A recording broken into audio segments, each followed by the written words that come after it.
Salam sejahtera dalam kasih Tuhan kita Yesus Kristus. Hari ini saya akan mengajak kita untuk melihat satu bagian firman Tuhan yang terambil dari Matius pasal yang ke-15 ayat 1 sampai yang ke-9. Demikian firman Tuhan.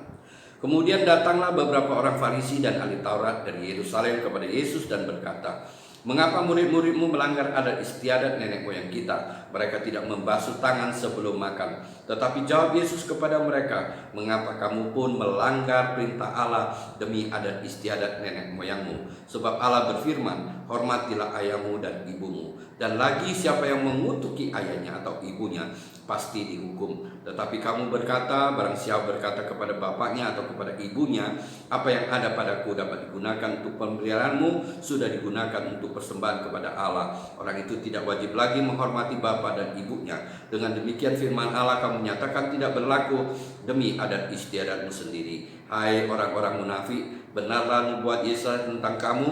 Bangsa ini memuliakan aku dengan bibirnya, padahal hatinya jauh daripadaku. Percumalah mereka beribadah kepadaku, sedang ajaran yang mereka ajarkan ialah perintah manusia."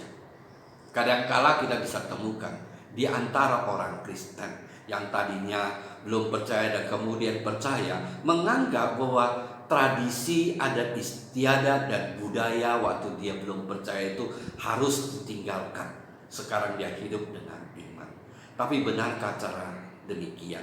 Hari ini kita bicara tentang iman Kristen dan tradisi Imlek. Bagaimana Tuhan menyikapi tentang tradisi, budaya, dan kebiasaan daripada bangsanya.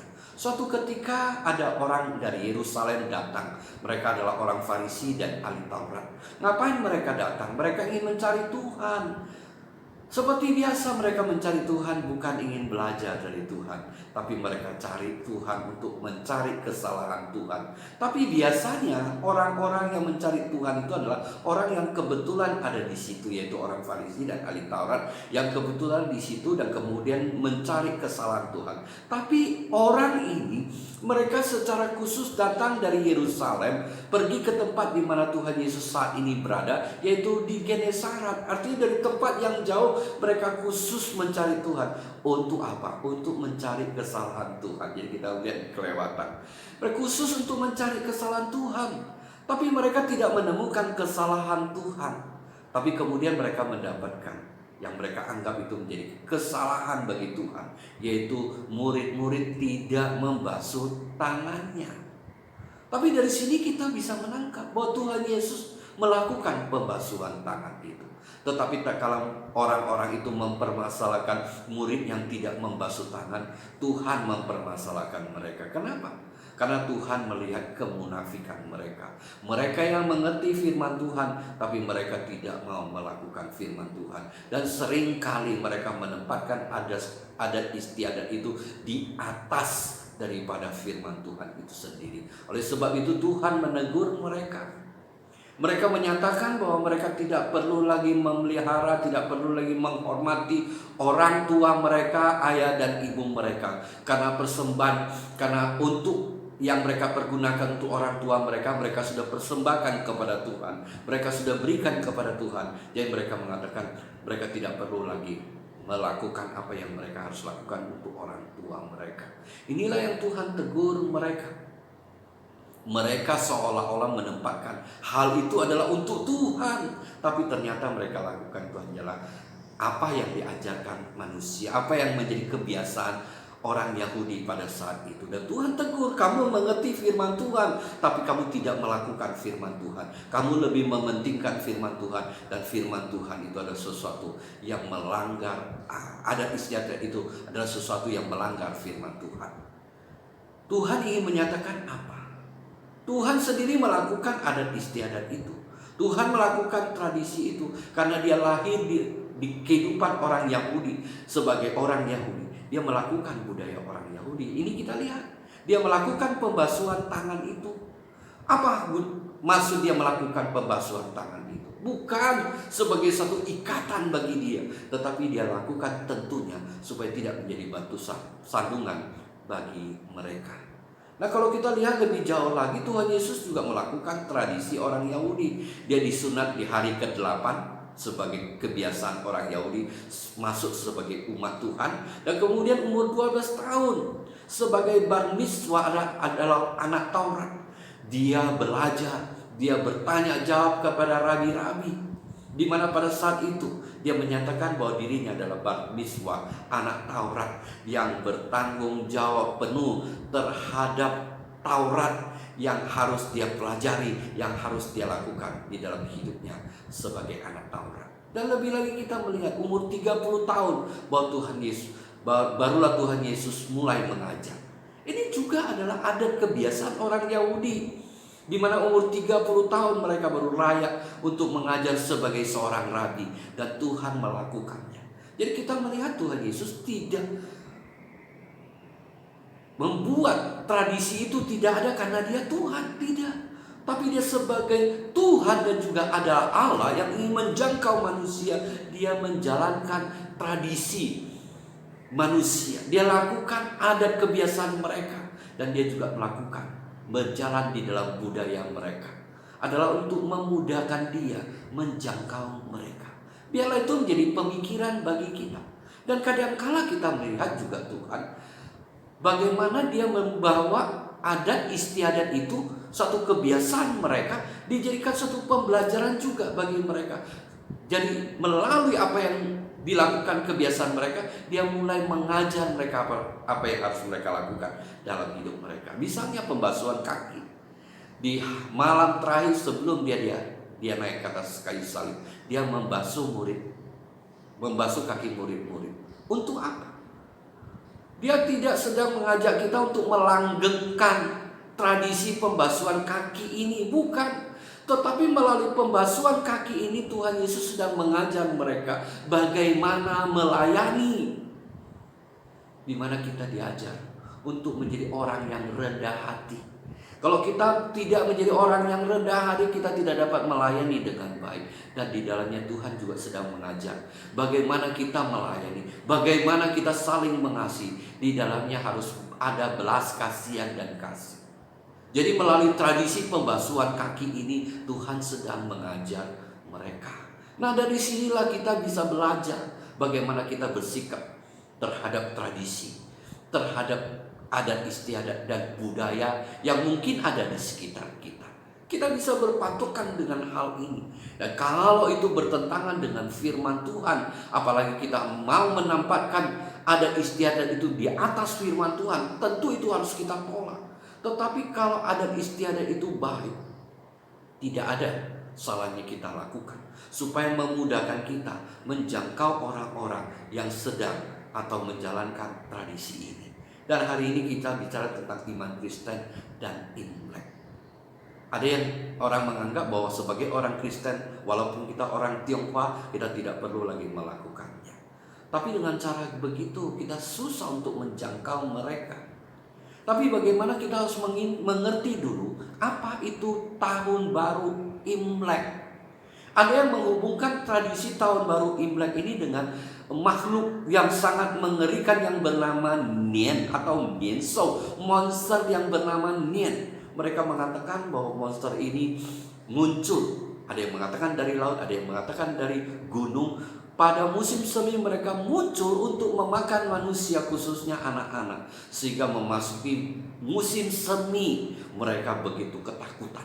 Padahal pada masa itu adalah masa yang bagus untuk bercocok tanam. Matahari mulai bersinar menyejukkan tubuh kulit mereka. Salju sudah berlalu. Tapi karena ada Nian ini membuat mereka ketakutan.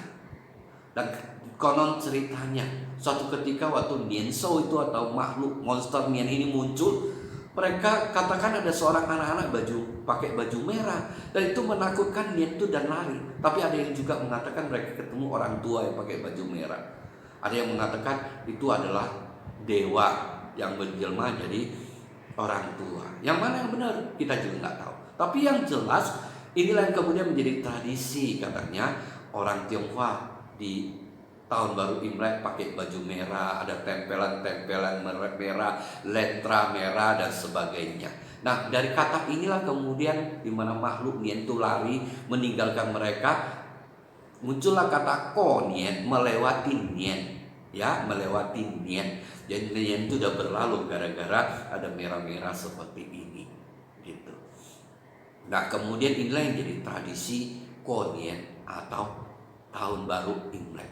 Tapi ini dongeng, ya dongeng. Ini munculnya pada saat dinasti Zhou, ya. Dinasti Zhou itu berjaya berkuasa dari tahun 1046 sampai 256 sebelum Masehi.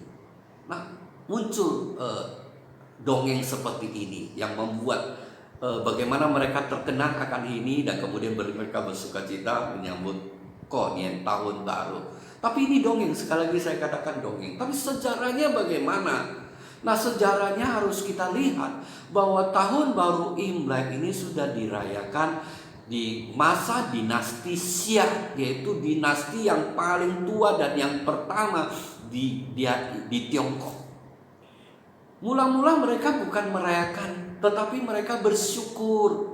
Kenapa? Karena datangnya musim semi. Mereka bersyukur. Tadinya mereka begitu kedinginan di musim dingin, dan mereka kebanyakan masyarakat pada masa itu adalah petani. Begitu dingin dan tidak bercocok tanam. Tapi begitu memasuki musim semi, semua bermekaran. Mereka senang.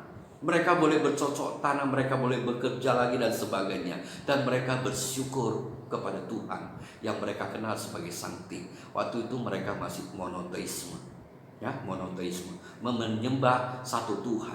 Nah, kalau kita melihat sejarah daripada Alkitab, kita dapatkan ada sinkron, ada hubungan yang dekat dengan keluarga Nuh. Waktu itu kita tahu Nuh ada 3 anak, yaitu Sem, Ham, dan Yafet. Nah, anak Sem itu ada Arpaksad. Nah, anak Arpaksad itu ada 5. Dan salah satu daripada anak Arpaksad ini adalah Sela. Sela melahirkan Eber. Nah, Eber melahirkan 2 anak. Ya, bukan dia yang melahirkan, tapi istrinya yang melahirkan. Tapi anaknya dia melahirkan 2 anak, yaitu Peleg dan Yoktan.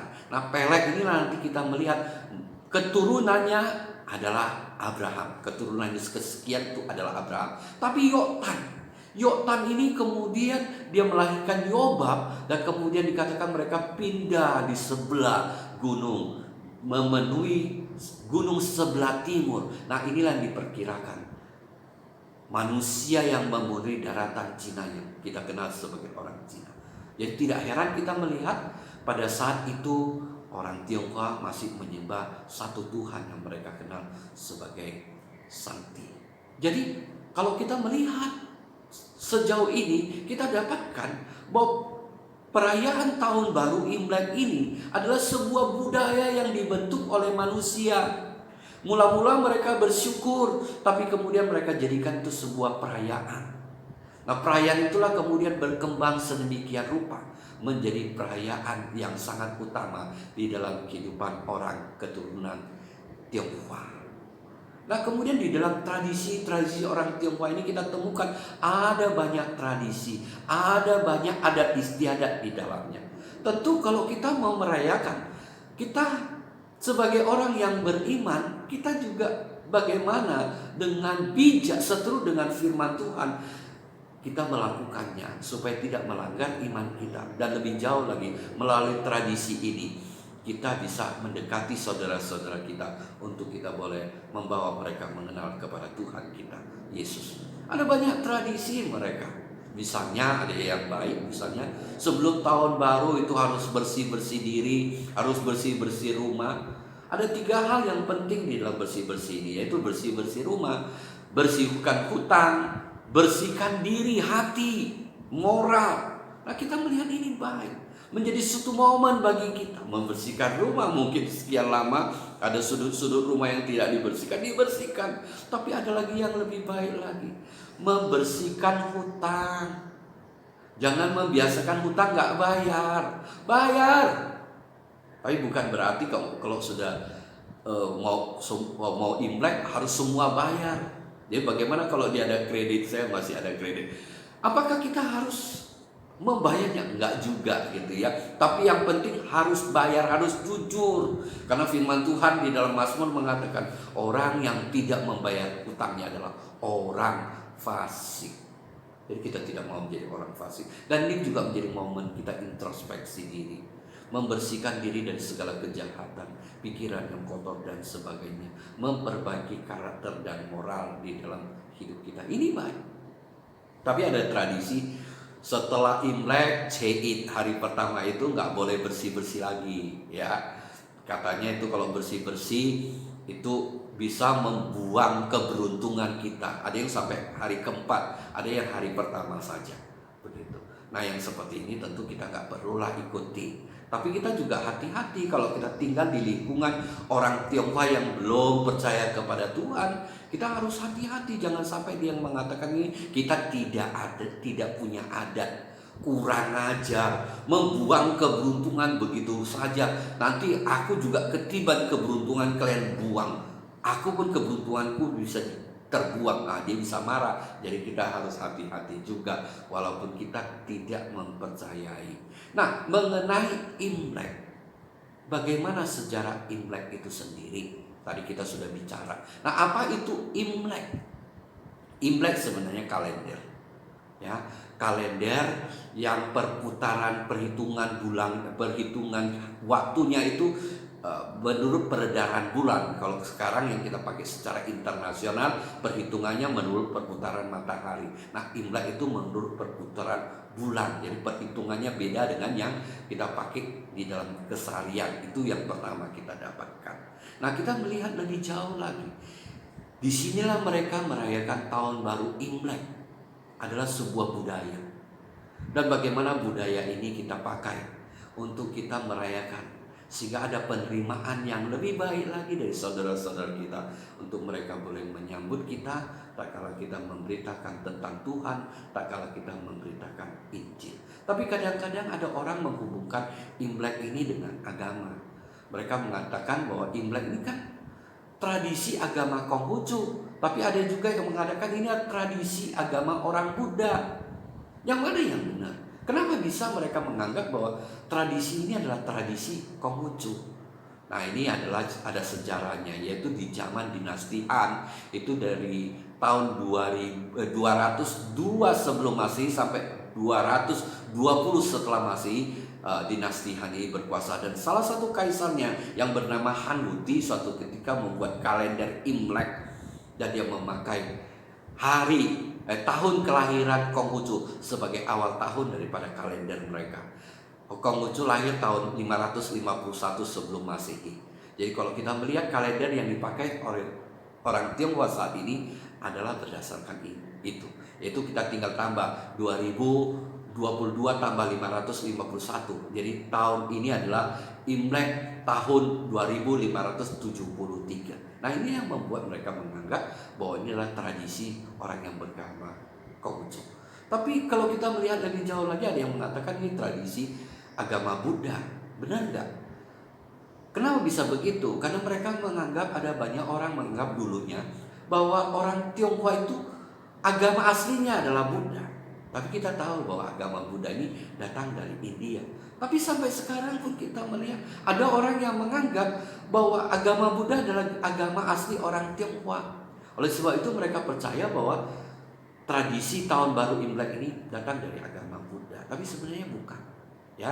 Karena kalau kita melihat bahwa tradisi Imlek ini, tradisi tahun baru Imlek ini sudah dirayakan sejak lama. Lebih dari 4.000 tahun yang lalu, yaitu di zaman dinasti Xia, ya, dinasti yang paling tua yang berkuasa dari tahun 2070 sampai 1600 sebelum Masehi. Jadi ya, sejarah yang sangat panjang sekali, lebih daripada 4.000 tahun yang lalu sejarah tahun baru Imlek ini. Tapi kalau kita melihat kenapa itu bisa begitu, juga ada dongengnya. Katanya ulang tahun Buddha suatu ketika mengundang binatang-binatang, tapi yang datang hanya 12 binatang, dan inilah yang kemudian dijadikan shio. Ada yang juga mengatakan bukan, tapi ini adalah Raja Langit yang ulang tahun, undang binatang-binatang, 12 binatang yang datang. Ini yang kemudian menjadi shio. Tapi ini kita tahu ini semua dongeng. Tapi yang benar adalah bahwa tahun baru Imlek ini adalah sebuah budaya yang lahir dari kehidupan orang Tionghoa yang bersyukur datangnya musim semi. Jadi ini mensejahterakan kita untuk kita kemudian merayakan tahun baru Imlek. Tapi apapun itu juga, kita merayakan Imlek bukan sekedar karena kita orang Tionghoa, keturunan Tionghoa, bukan. Tapi biarlah kita yang beriman kepada Tuhan Yesus, kita melakukan perayaan tahun baru Imlek. Ada tujuan utama kita, yaitu melalui perayaan tahun baru Imlek ini kita mau mempermuliakan nama Tuhan. Kita mau menjadi berkat bagi banyak orang, khususnya kepada saudara-saudara kita yang belum mengenal Tuhan, supaya dengan lebih mudah kita bisa menjangkau mereka datang percaya kepada Tuhan. Suatu ketika Rasul Paulus menyuruh si Timotius yang ingin ikut tim pelayanannya, misinya, untuk disunat. Kenapa? Apakah Rasul Paulus begitu mementingkan sunat ini sebagai suatu tradisi, sebagai suatu adat istiadat yang harus dijalankan? Bukan. Tapi dia menyuruh itu karena dia mau supaya Timotius bisa diterima, misi penginjilannya bisa diterima, Injil bisa diterima dengan mudah oleh orang Yahudi karena dianggap sama. Dengan kata lain, dia melakukan penyunatan ini dasarnya karena kasih. Dia mau menangkan mereka. Biarlah ini juga menjadi misi utama kita. Ada hati yang mengasihi saudara-saudara kita yang masih di luar Tuhan. Bukan berarti kita tidak boleh bersuka cita di dalam kita merayakan tahun baru Imlek, bukan. Tapi biarlah di masa sukacita ini kita bisa mengidentikan sedemikian rupa supaya kita mudah diterima oleh mereka dan kita bisa memberitakan Injil dengan lebih mudah lagi kepada mereka. Dan di dalam kasih karunia Tuhan mereka boleh percaya dan memperoleh keselamatan yang kekal. Amin.